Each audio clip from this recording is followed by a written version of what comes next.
So we're going to go over to the World Socialist website here. Autoworkers vote to strike.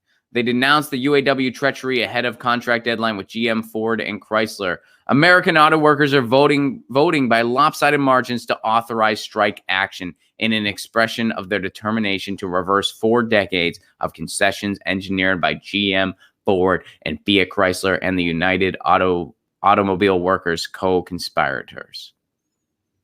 Voting continues at plants throughout the country today and Wednesday. But the results at plants that have already voted have been nearly unanimous in favor of a strike.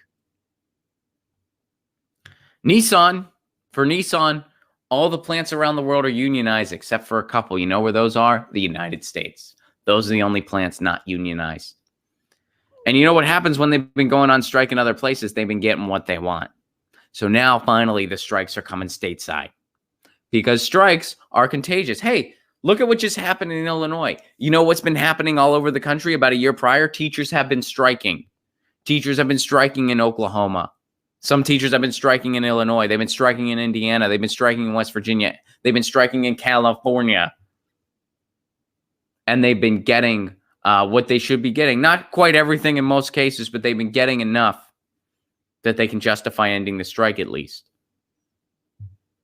Well, now the auto workers are noticing. You don't hear about strikes very often in the corporate media. Why? Because strikes, much like the common cold, are very, very contagious. When people see strikes working, they think maybe we should do that.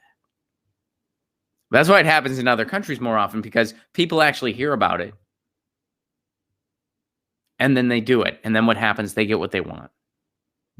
But here in the United States, it is set up by design to prevent that from happening. First, you put people in a situation where they're not making living wages, so they're scared to strike because they're one paycheck away from losing their apartment, or they're one paycheck away from not being able to get their medicine or put food on the table for their family. And the second thing you do is you have a media who's silent about it. You have a media who, if they do report on a strike, they marginalize it and they try to render it useless. It's not useless. It's not useless if everyone in this country stood up and said, we ain't going to help this wheel turn anymore until you give us what we deserve. Powers that be. So let's see what else is going on. It looks like they're in the preliminary stages right now. So workers at the Ford Rouge complex in Dearborn spoke with reporters from the World Socialist website Autoworker newsletter over the weekend. Teams visited the Dearborn truck plant.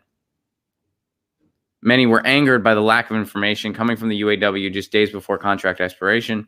Moreover, workers are anticipating that the new agreement will contain a massive attack on medical benefits, which has long been in the crosshairs.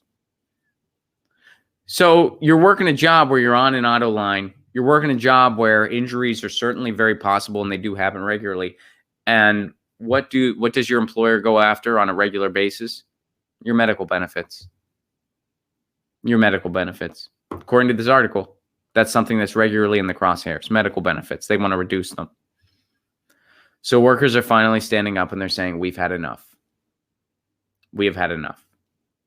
So it looks like this is very fresh stress. Well, it's stressful too for everybody involved. It's very stressful. But it looks like a strike is coming. It looks like a strike is coming. This article is from yesterday. And we should know more today as well. So this is breaking. But an auto strike is coming, as it should. And kudos to those workers, and I wish them all the best. All right, Tim, thank you for sharing. We'll keep an eye on this story as it unfolds, because you're not going to hear about it anywhere else. This is where you want to hear about what's going on with strikes in this country. You need to go to shows that involve a comedian who people tweet him the news, and he sits at a desk with his cat and streams a show from his living room. Those are the types of shows you have to go to hear about strikes, because the corporate media, they ain't talking about it. They are not talking about it. Get your news on with Ron. Don't you want to know what's going on? We're getting our news on today. Get your news on with Ron. Don't you want to know what's going on? We're getting our news on today. Yeah, yeah, yeah. You can tweet me an article at Ron Placone. We'll go through it together and